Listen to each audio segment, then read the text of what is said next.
It's told me that I probably don't want to write anything very long for at least a while until I am better at pacing myself with longer stories. That I need to put a lot more time and effort into the things I do.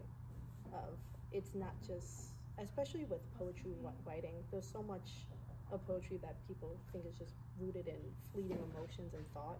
It actually made me realize I have to put thought into each word I say and why I'm saying the things I'm saying. And it has me questioning, even when I look at any writing piece I have, of is this actually worth reading, and is this actually worth like paying to read?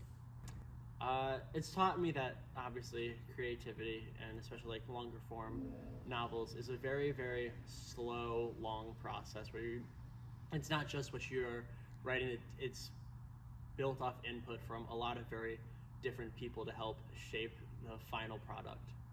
To tackle some of those other ideas that are not horror, because sometimes when you talk about things like fantasy and the medieval times, that you can kind of sound too nerdy about it, and then sometimes I'm like, oh, that's too nerdy, that's kind of embarrassing to like write fantasy and medieval fantasy. But it's encouraging to actually read it and then to be like, oh no, this is actually like an engaging story, and it's not tropey and embarrassing and just kind of takes from everything that already exists, but there's like a real story happening. And seeing the value in having people actually read your work, too often, it's embarrassing and it can be humiliating, like kind of putting your work out there.